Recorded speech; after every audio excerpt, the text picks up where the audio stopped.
vez menos participación o menor importancia o trascendencia en las profecías, en la cantidad de profecías. Isaías fue un gran profeta y Habacuc fue un profeta menor, ¿ok? Pero por ser profeta menor, Dios era igual con Isaías, con Elías, con los reyes y con Habacuc, es el mismo Dios. Por lo tanto, que sea un profeta menor y que tenga menos páginas en la Biblia no significa que sea menos importante, ¿ok? Entonces, si usted me acompaña en el capítulo 2 del libro de Habacuc, se va a dar cuenta, bueno, todo el capítulo en realidad no tiene muchos capítulos, son 3. Pobrecito Habacuc, casi nadie lo lee porque tiene solo 3 capítulos, pero hoy día nosotros sí vamos a leer Habacuc, ¿ok? Habacuc, yo le llamo que es uno de los profetas quejones, que vivía siempre quejándose delante de Dios. Y yo creo que esa queja a algunos nos ha caído también porque muchos de nosotros usamos el tiempo más para quejarnos que para agradecer a Dios. Y Habacuc era como nosotros, un profeta quejón, una persona especial pero quejona. ¿Por qué les puedo decir eso? Porque, por ejemplo, capítulo 1 dice la primera queja de Habacuc. Como título del versículo dice la primera queja de Habacuc. Y luego de eso viene la respuesta del Señor. Antes de que termine el capítulo 1, imagínense qué quejón era él, que antes de que terminara el capítulo 1 volvió a quejarse y hay un subtítulo que dice la segunda queja de Habacuc. No terminaba ni siquiera el primer capítulo y ya tenía 2 quejas. Y el Señor nuevamente en el capítulo 2 dice la respuesta del Señor. Eso nos habla de un poco del carácter de Dios. No es que a Dios le guste que se quejen, ¿verdad? Pero el Señor es tan bueno y tan maravilloso que aún a los que se quejan Dios les responde, ¿verdad? Y el Señor me respondió, escribe Habacuc. Dice, escribe la visión y haz que resalte claramente en las tablillas para que pueda leerse de corrido, pues la visión se realizará en el tiempo señalado, marcha hacia su cumplimiento y no dejará de cumplirse. Aunque parezca tardar, espérala, porque sin falta vendrá. Hay una promesa de parte de Dios. Dios nos creó a su imagen y semejanza. Por lo tanto, Dios dejó establecidos principios que si eres o no cristiano, pero vives en esos principios, vas a alcanzar la bendición de Dios. Es raro decirlo, pero Dios no cambia por el hecho de que seamos más cristianos o menos cristianos. Conozco gente que no es cristiana, que le da pero estupendo en la vida. ¿Por qué? Porque al examinar su vida, su comportamiento, aplica conceptos bíblicos que no sabe, pero como están y lo están practicando, y Dios prometió ser fiel a su palabra, entonces ellos alcanzan la bendición, aunque no lo sepan. Y nosotros que tenemos la palabra, y conozco a varios que tienen la palabra, les va horrible en la vida, toman malas decisiones. ¿Por qué? Porque prefieren no vivir bajo estos principios. Entonces aquí hay una promesa, pero para aquellos que viven en los principios, en la palabra de Dios. ¿Cuántos quieren alcanzar sus sueños? Amén. ¿Sí? Amén. ¿Cuántos quieren alcanzar sus sueños? Sí. Amén. ¿Sí? Pero los sueños no se materializan así nada más por soñarlos. Si usted va al cementerio, lo que va a encontrar en la mayoría, lápidas de nombres de gente desconocida que nunca alcanzaron sus sueños. ¿Se ha fijado eso? Muy poca gente alcanza sus metas. Muy pocas personas alcanzan sus sueños. Se desaniman, se desalientan. Permiten a los factores externos detener los planes. Pero yo no he venido solamente a hablarles de los sueños materiales o las metas personales. La Biblia dice que la fórmula para alcanzar los sueños es la siguiente. Primero, escribe la visión. ¿Por qué? Porque cuando tú traspasas del mundo de los sueños, de la fantasía, de la ilusión, las traspasas a un papel, avanzaste el 80% del cumplimiento de ese sueño. ¿Por qué? Porque los sacas del mundo de las ideas, donde solamente es una ilusión. Los traes al mundo terrenal. Del mundo espiritual lo traes al mundo terrenal. Lo escribes, desarrollas un plan. Y si eres fiel a ese plan, lo vas a alcanzar. ¿Por qué? Dice la Biblia, escribe la visión y haz que resalte claramente las tablillas. Otra de las razones o de las ideas que tenemos que cumplir para alcanzar nuestros sueños es escribir la idea o la visión claramente en las tablillas. Bueno, la Biblia permanece para siempre. Hoy día no usamos tablillas, usamos tablet, ¿verdad? Pero de alguna forma tenemos que claramente escribir la visión. ¿Para qué? Lo que dice la Biblia, para que pueda leerse de corrido. Hay una versión de la Biblia que dice para que corra el que leyera o el que leyere. Significa para que la persona que lea tu visión, lea tu sueño, tu plan, se emocione y se sienta involucrado, interpretado por ese sueño. Y diga, ¿sabes qué? ¿Qué tengo que hacer para unirme a tu visión? Porque necesitamos de otras personas para alcanzar nuestros sueños, nuestras metas. ¿Se entiende, cierto? Primero, escribir la visión. Y segundo, escribirlo claramente para que pueda leerse de corrido y la persona que lo lea pueda entender la visión e involucrarse con esa visión. ¿Ok? Otro aspecto importante, pues la visión se realizará en el tiempo señalado. Esta palabra me encanta. Me encantan las expresiones, gracias. Me encantan las expresiones como el día del Señor está cerca, el tiempo señalado. ¿Se han preguntado cuándo es el día del Señor o cuándo es el tiempo señalado? Hay un tiempo humano y hay un tiempo señalado. Hay un tiempo determinado desde la eternidad para el cumplimiento de ese plan, de ese sueño. Hay algo que Dios diseñó desde la eternidad. Te dio dones, talentos, habilidades para desarrollar estos planes que se le ocurrieron primero a Dios. ¿Han leído ustedes el texto que dice: instruye al joven en su camino y aun cuando fuere viejo no se apartará de él? Muchos padres en la antigüedad lo malinterpretaron y trataron forzadamente de guiar a los niños a Dios, de guiarlos a la iglesia, de llevarlos a la iglesia, algunos amarrados a palos, los tenían ahí, siéntate, párate, y los pobres niños ahí, se sentaban y no querían ir. ¿Por qué? Porque ellos decían, instruye al joven en su camino, o sea, hay que meter al muchacho en el camino de Dios, a la fuerza. Y la interpretación de ese texto es incorrecta, porque la intención de quien escribió ese texto es: instruye al joven en su camino, o sea, en el camino del joven. ¿Por qué? Porque si el padre detecta cuál es el talento, la habilidad, el propósito de ese niño que viene de Dios, si los padres lo incentivan, lo guían, lo refuerzan, lo motivan, lo alientan, lo que va a ocurrir es que ese niño o esa niña va a encontrarse, ¿verdad?, con lo que más le gusta hacer. Se va a sentir como un pez en el agua. Se va a sentir feliz de hacer algo para lo cual él nació, ¿verdad? Por eso yo le preguntaba, ¿cuáles son sus sueños? Lo más probable es que esos sueños tienen que ver con ese diseño que Dios le dio a cada uno. Que si lo alcanzan, ustedes van a sentirse, ¿saben qué? Yo para esto nací, ¿verdad? Y muchos de ustedes, algunos trabajan, ¿verdad? ¿Sí? ¿Aquí algunos trabajan?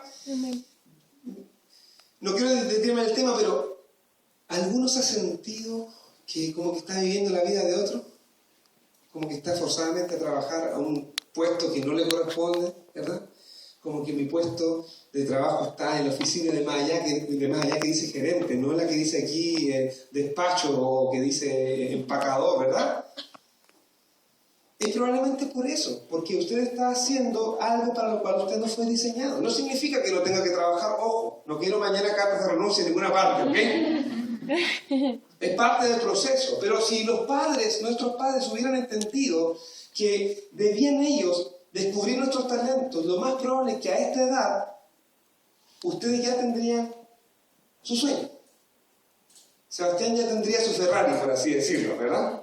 No tendría licencia para conducir, pero sí tendría su Ferrari. Lo que quiero decirles es que Dios a cada uno le dio algo maravilloso, algo especial y único, que lo distingue del resto.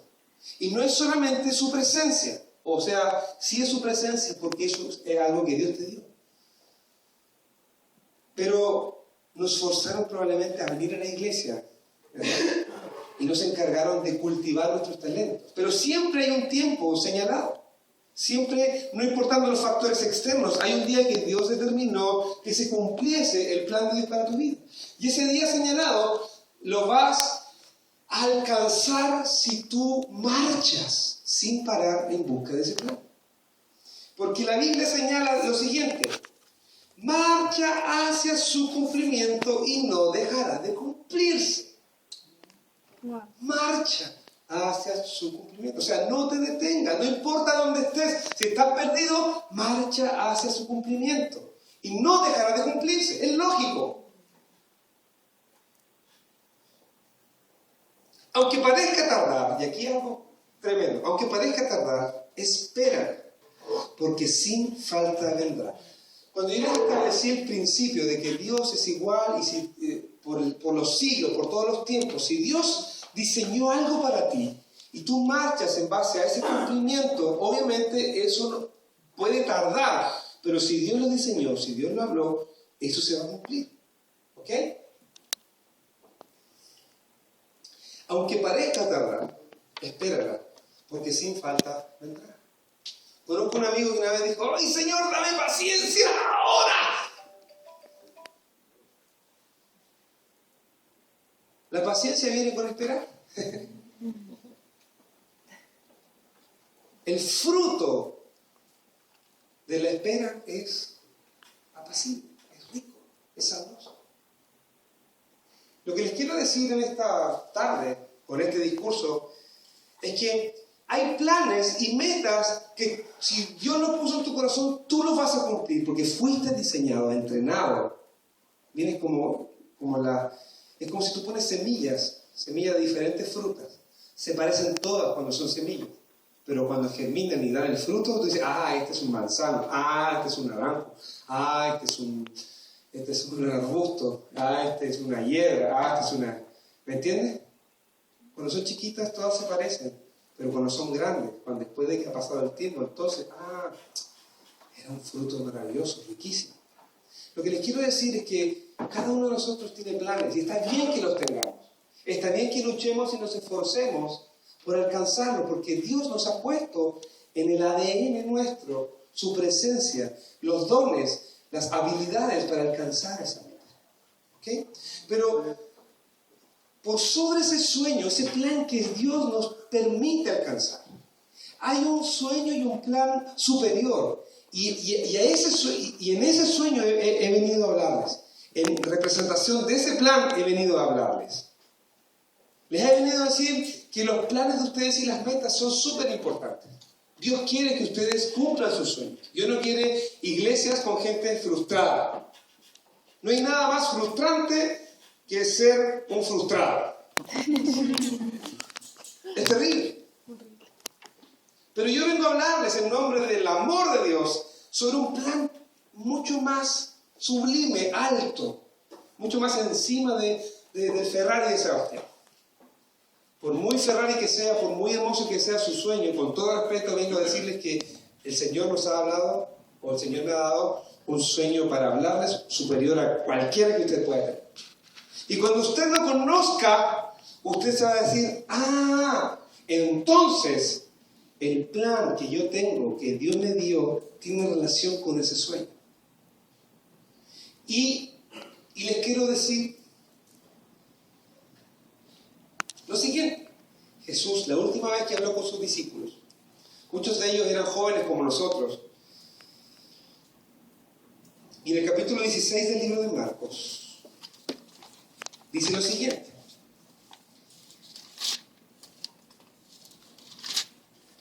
antes de decirles el texto, quiero ubicarles en el contexto de cómo ocurrió la cosa. Jesús estaba muerto, estaba enterrado. Los discípulos dejaron de creer en Él. Jesús resucitó al tercer día y empezó a manifestarse de manera visible, física, a muchos de los discípulos para que ellos fueran testigos de Él.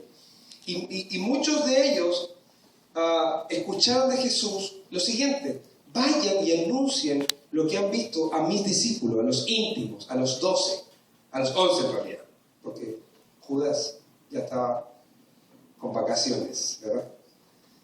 Entonces, dice el texto que Jesús, después de aparecerse a diferentes discípulos, no a los 11, finalmente se aparece a sus discípulos.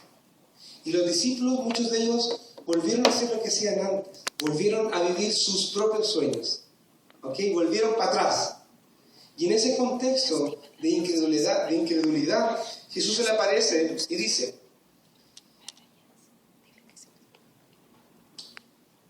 cuando Jesús resucitó en la madrugada del primer día de la semana, es el versículo 9 del capítulo 16, se apareció primero a María Magdalena, de la que habían expulsado 7 demonios. Uy, qué pecadora, ¿verdad? Ella fue y avisó a los que habían estado con él, que estaban lamentándose y llorando, porque había duda, incredulidad, no sabían qué hacer ahora que Jesús había muerto. Ella fue y avisó a los que habían estado con él, que estaban lamentándose y llorando, pero ellos, al oír que Jesús estaba vivo y que ella lo había visto, no le creyeron. Jesús se aparece a la mujer, la envía, ella toda emocionada va. No conozco a alguien más feliz que una mujer con una noticia que entregar. Y eso es porque Dios la creó de esa manera. No sé por qué Dios usó a una mujer para ser la primera enviada. Esa es una pregunta que a mí todavía yo creo que se la voy a hacer al Señor. Tengo en mi corazón esa pregunta. No sé por qué Dios no usó a un hombre, sino a una mujer. ¿Será porque Dios, como las creó y las conoce muy bien, las creó con esa capacidad de hablar más de 23.000 palabras por día? Y eso son estudios, no es una invención mía, ¿verdad? Y además la mujer le da emoción a todas las cosas, ¿no? Y emociona lo que dice, ¿no? Un ejemplo es que yo estaba de viaje, perdón, mi esposa llamó a mi suegra, ¿ok? Y todos los días hablan como 2 minutos, son 2 o 3 veces por día. Y en esa conversación de 2 minutos colgó el teléfono y me tenía ganas de hablar a mi esposa y me empezó a contar lo que ella había hablado con su mamá y se demoró como media hora en explicarme todo lo que ella había hablado en 2 minutos. En serio, yo tuve que estar ahí escuchando. ¿Ok? Y después de un viaje como de 20 o 30 días, yo llegué a mi casa y mi esposa me dijo: llama a tu mamá. Llamé a mi mamá para que me pusiera al tanto de todo lo que había ocurrido en mi ausencia. Y hablamos como media hora por teléfono, la verdad. Sí, mamá, y me puso al corriente de todo lo que estaba pasando en la familia. Y cuando colgué la llamada, mi esposa me preguntó: ¿y cómo está tu mamá? Y yo le dije: bien. ¿Cómo bien? Todo bien. Y con 2 palabras, todo bien, le resumí esa media hora, ¿ok? Entonces, imagínense a María Magdalena con esa noticia que entregar. Iba súper emocionada. Le cuenta a los discípulos y los discípulos no le creyeron. Qué triste, ¿no? En ese contexto, Jesús se aparece y dice: por último, se apareció Jesús a los 11 mientras comían, y reprendiéndolos por su falta de fe y por su obstinación en no creerles a los que lo habían visto resucitado, les dijo. O sea que Jesús no era amoroso en ese momento. Jesús no era el Jesús de las películas. Jesús era un Jesús molesto. ¿Por qué? Porque había incredulidad de los discípulos, habían dejado de creer. Entonces les dijo: vayan por todo el mundo y anuncien las buenas nuevas a toda criatura. El que crea y sea bautizado será salvo, pero el que no crea será condenado. En ese contexto, Jesús les entrega la gran comisión. Jesús estaba molesto porque los discípulos estaban, de alguna manera, habían vuelto atrás, habían dejado de creer. Y Jesús le dice: por tanto, id y haced discípulos. no les dio chance, no les preguntó si tenían tiempo, no les preguntó si querían o no, sino que lo que ocurre aquí es que Jesús revela el diseño, el plan de Dios para las vidas de esos discípulos que habían creído en Él. Vamos a volver un poquito para atrás. Me prometo tardarme 10 minutos más si dejamos, ¿ok? En Génesis, cuando Dios habla con Abraham, lo llama, dice la Biblia que Dios habla con Abraham y le dice: deja tu tierra, tus parientes y la casa de tu padre y vete a la tierra que te mostraré. Deja tu tierra, número 1. Deja las influencias culturales de tu raza o tu nación. 2. Tus parientes. Corta con las influencias familiares que hay sobre tus decisiones. 3. Y vete de la casa de tu padre. Corta con las influencias en tus decisiones que tiene tu papá o tu mamá sobre ti. Y vete a la tierra que te mostraré. Lo interesante de esto es que Dios no le mostró la tierra o el plan o el sueño o la respuesta en ese momento, sino que Abraham se encontró con un Dios que le estaba exigiendo dejar su tierra, sus parientes, la casa de su padre, e irse a una tierra que Dios le iba a mostrar. O sea, le prometió Dios una aventura, literalmente una aventura, ¿ok? Entonces, bueno, Abraham no entendió mucho eso, se llevó a un familiar, a un tío, a su padre, se llevó a alguien y Dios le tuvo que volver a decir lo mismo. Pero cuando Dios vio la obediencia de Abraham al llamado, en pocas palabras lo que Dios le estaba diciendo a Abraham: ¿sabes qué? Deja tus cosas, ¿no? Olvídate de tus sueños y vente acá, yo tengo un sueño mayor, ¿ok?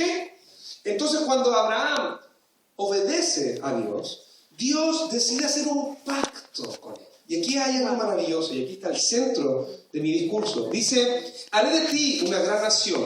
Capítulo 12 del libro de Génesis, para que los que estén apuntando en las tablillas. Haré de ti una nación grande y te bendeciré. Haré famoso tu nombre y serás una bendición. Bendeciré a los que te bendigan y maldeciré a los que te maldigan. Por medio de ti serán bendecidas todas las familias de la tierra. Haré de ti una gran nación y te bendeciré. Cuando tú dejas tus planes, tus sueños, las cosas de tu familia, la herencia de tu familia, renuncias a todo aquello que seguramente te ata a este mundo, Dios promete bendecirte. Amén. Haré de ti una gran nación y te bendeciré. Haré famoso tu nombre y serás una bendición. Bendeciré a los que te bendigan y maldeciré a los que te maldigan. Y aquí está lo importante. Cuando dice: por medio de ti serán bendecidas todas las familias de la tierra. Esa promesa es la que da origen a la raza hebrea. En esa promesa es que nace el pueblo hebreo. Abraham tuvo a su hijo Isaac, Isaac a Jacob. Jacob peleó con el ángel de Dios y Dios le cambió el nombre a Israel. Y Jacob tuvo 12 hijos que dieron orígenes a las 12 tribus de Israel. ¿Ok? Entonces, estamos hablando de que en esa parte específica, la razón por la cual se determina el nacimiento, el origen de los judíos a través de esa promesa es esta: por medio de ti serán bendecidas todas las familias de la tierra. Cuando Dios habla y le dice: por medio de ti serán bendecidas, ese verbo en hebreo Dios utiliza la palabra nesar. Nesar, apréndanse. Nesar, ¿ok? Y nesar, o sea, por medio de ti serán nesar las familias de la tierra, ¿ok? Bueno, nesar es el vástago principal que da el árbol de la vid. El árbol de la vid es el árbol que da las uvas, o sea, la viña. No sé cómo le llaman ustedes, la parra, el parrón. ¿Cómo le llaman ustedes a eso? Viña, ¿ok? Cuando viene la época de la primavera, a ese árbol le empiezan a salir unos ganchitos, unos vástaguillos o vástagos, ¿cierto? Unas ramitas. Y en esas ramitas empiezan a salir los brotecitos que van a ser el fruto. Cuando llega la época de la primavera, el dueño de la viña, de la vid, observa cuidadosamente cuál de todos ellos de los ganchitos tiene la mayor probabilidad de dar mucho fruto. Diga conmigo, mucho fruto. Mucho fruto. Selecciona cuidadosamente los que van a dar mucho fruto y ¿sabe lo que hace con el resto? Los corta y los echa al fuego. El vástago que lleva el fruto se llama Nesar. ¿Ok? Entonces, lo que Dios está hablando a su pueblo es: por medio de ti serán Nesar. Llevarán fruto a las familias de la tierra. Curiosamente, bajo ese pacto nació Israel. Israel fue pequeño, pero fueron después una gran nación.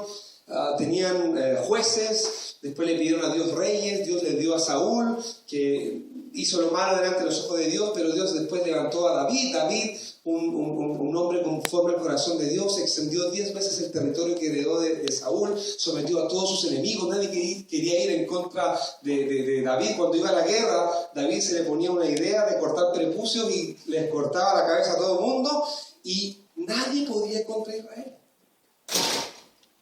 Fue el tiempo de David. Dios levantó a su hijo Salomón. Gracias. Salomón, el hombre más rico y sabio de la tierra. ¡Wow! No hubo nadie como él.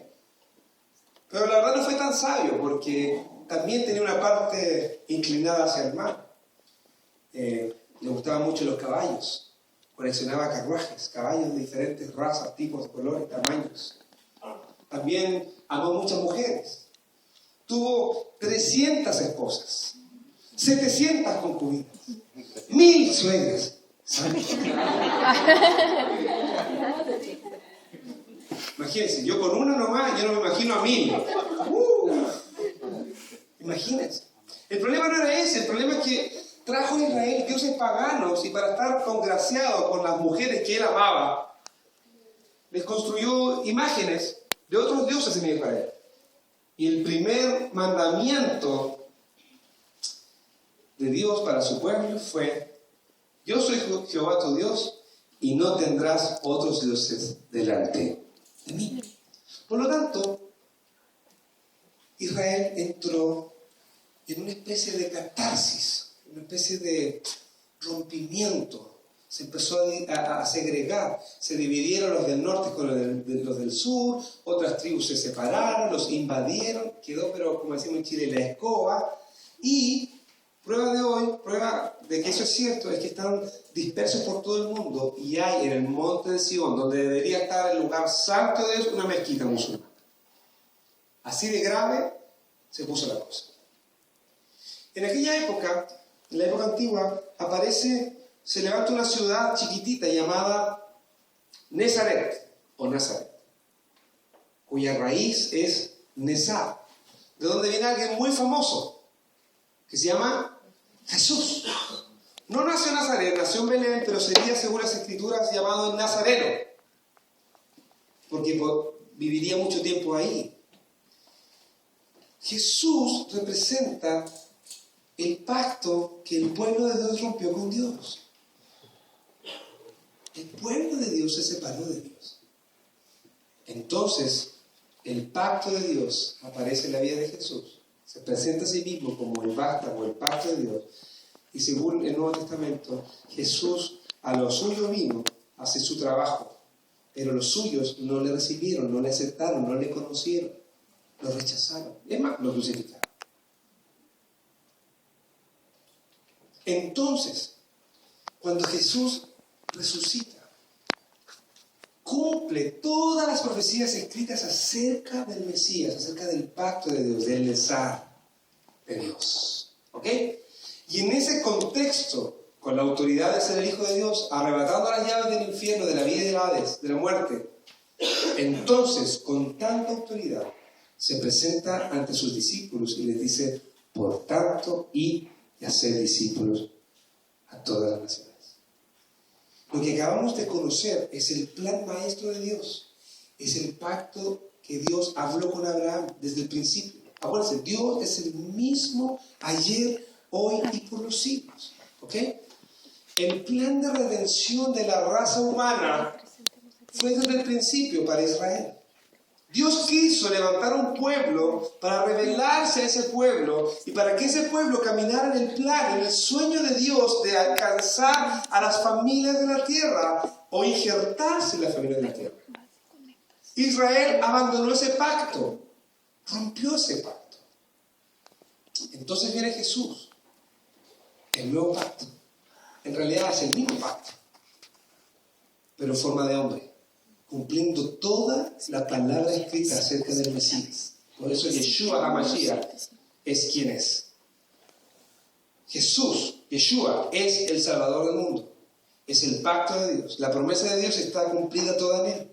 Entonces, cuando Jesús se aparece, encuentra a 11 de sus íntimos llorando.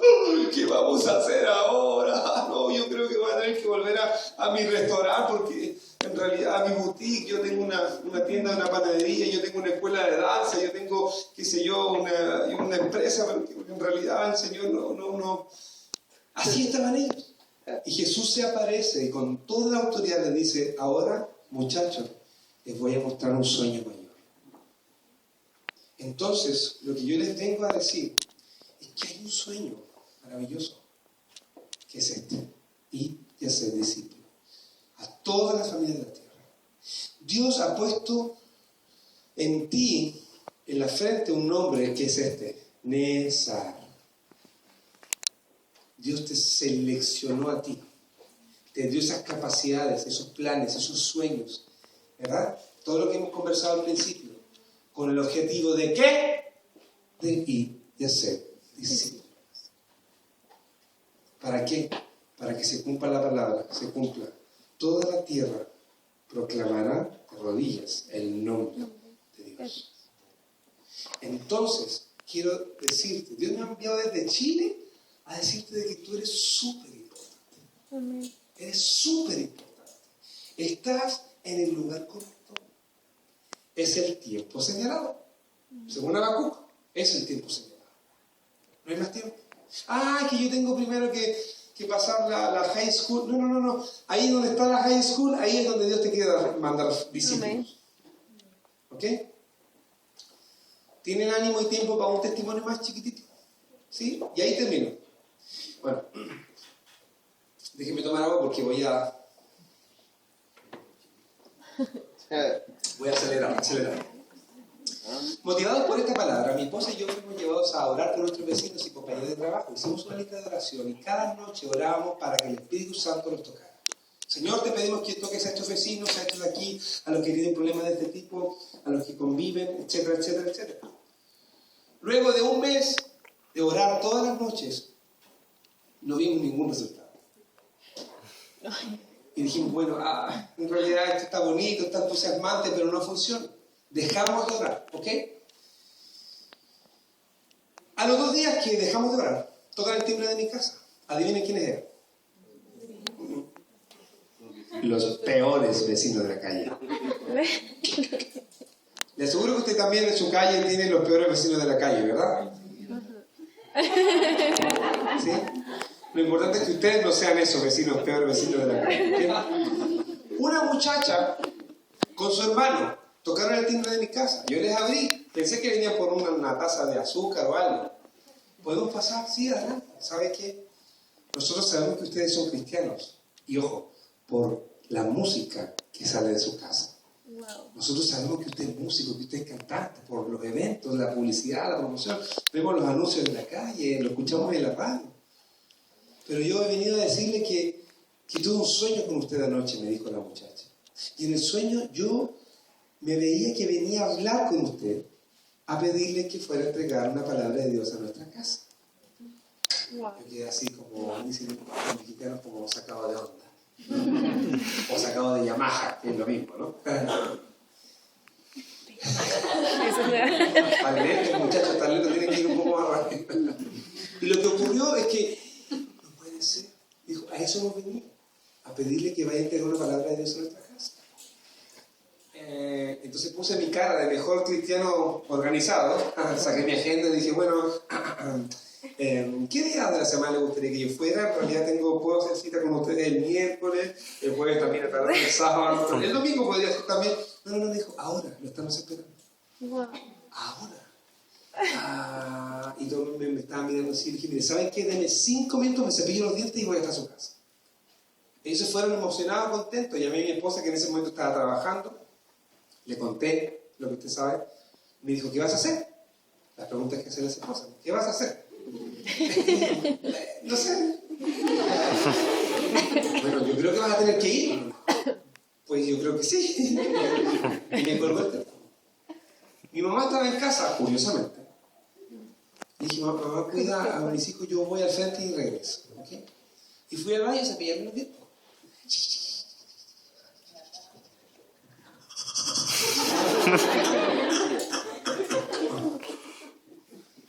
La verdad es que yo no sé, es como que me miré y me cepillaba los dientes y me vino una pregunta a la mente. ¿Qué le voy a decir a mi vecino? Yo preguntaba, ¿qué le voy a decir a mi vecino?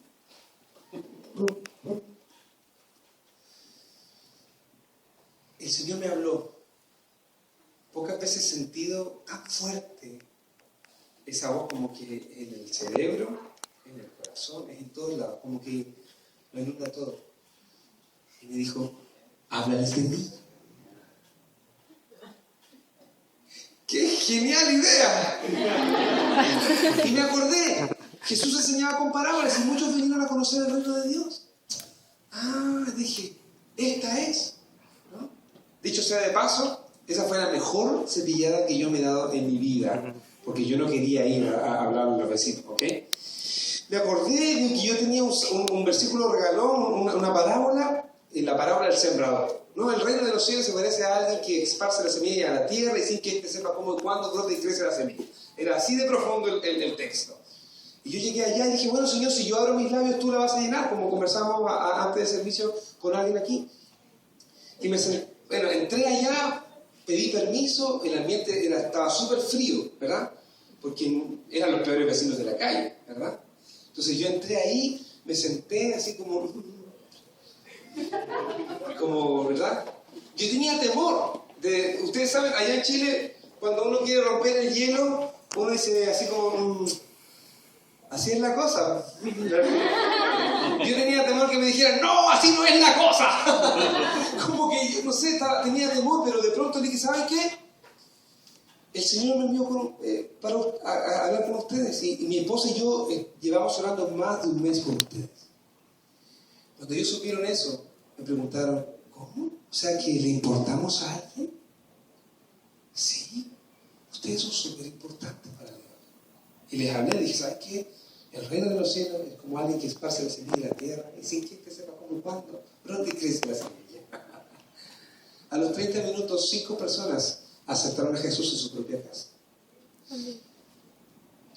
El dueño de casa, que la policía había ido como 3 o 4 semanas antes a buscarlo porque estaba golpeando a su esposa, una nuera de esta persona. ¿Nuera? ¿Se dice? Uh-huh. ¿Sí? Que en realidad no era su nuera, porque todavía no estaba casada con su hijo.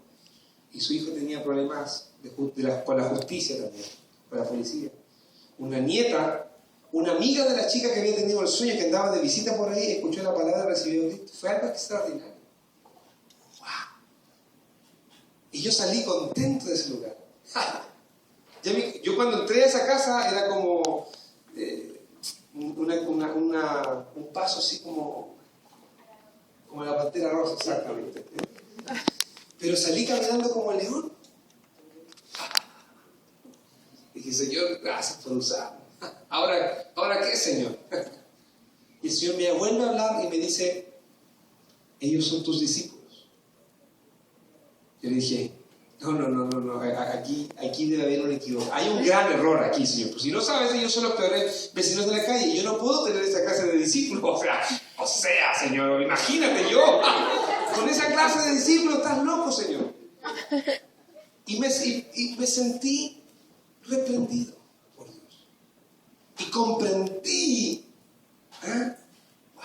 Ahora entiendo de qué se trata esto. Los sanos no tienen necesidad de un doctor. Los enfermos sí tienen necesidad de un doctor. Y bueno, si ahora son mis discípulos, tengo que discipularlos, como dice tu palabra. Ir por todo el mundo, hacer discípulos de todas las naciones, bautizándolos en el nombre del Padre, del Hijo y del Espíritu Santo, enseñándoles a que guarden todas las cosas que os he mandado. Enseñarles la palabra. Bueno, empezamos a compartir el pan con alegría y sencillez de corazón. Y empezaron a ocurrir milagros. Dios sanó piernas, Dios sanó matrimonios, restauró relación padre e hijo. Ocurrieron cosas que en realidad necesito mucho más tiempo para poder contárselas, pero la verdad es que en menos de 3 meses éramos más de 30 personas congregados en la peor casa de la peor familia de la calle.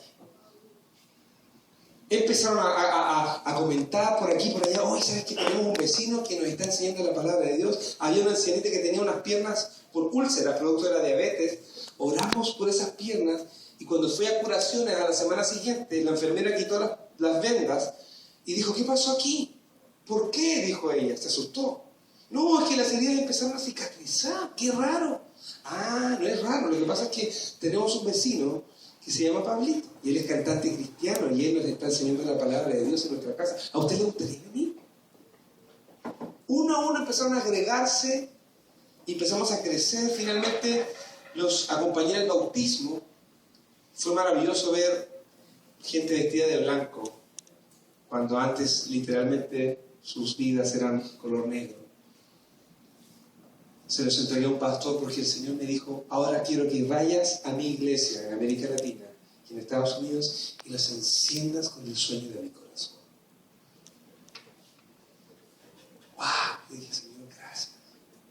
Porque ahora entiendo que mi pasión, mi sueño, que es la música, es una forma para conectarme con la gente, para decirle cuál es tu sueño. ¿Sí se entiende, verdad? Yo he venido a decirles que hay un sueño mayor, que es hacer discípulos. Muchos de ustedes pensarán en irse al África, al Congo, a la Amazonas, tal vez a la ventana 1040. Y está bien, esa gente también es un pueblo no alcanzado. Pero hay una nación no alcanzada más cerquita, que pueden ser tus vecinos, tus compañeros de trabajo, compañeros de la universidad, de la escuela, que ellos necesitan a Jesús. Y tú tienes la respuesta para sus vidas.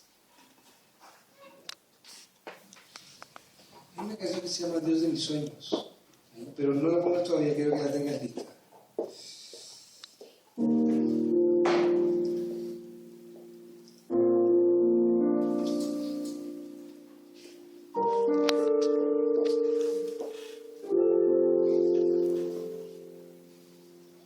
El texto de Marcos capítulo 16, ¿se acuerdan que los discípulos estaban incrédulos? ¿Cierto? Jesús les habla en esa incredulidad.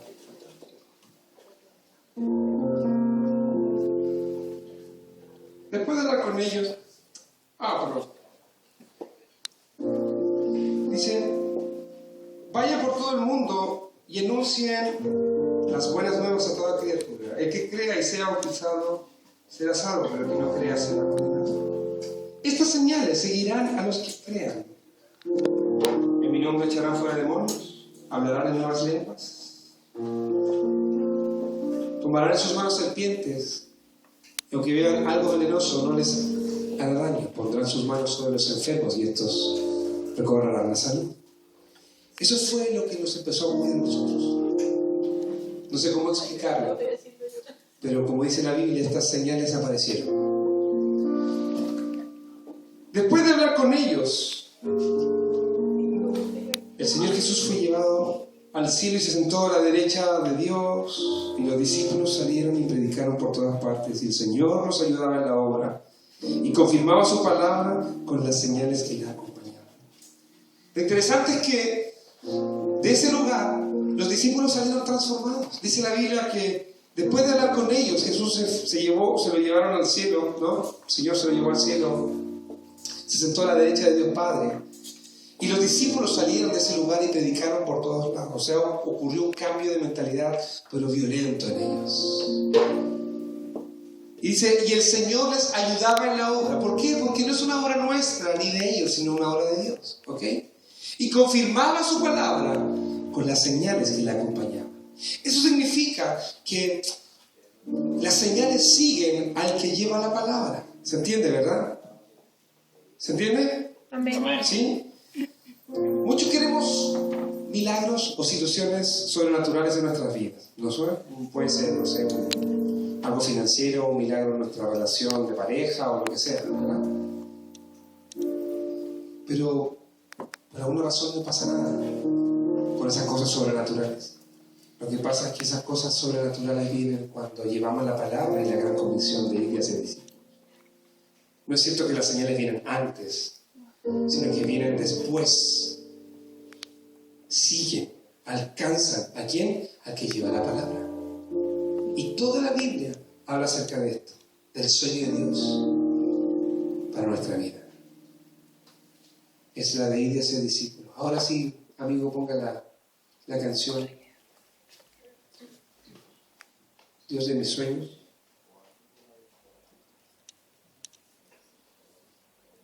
Ahora sí, ese es el gran plan de Dios desde el principio. Dios es el mismo ayer, hoy y por los siglos. Cierra tus ojitos un momento, por favor.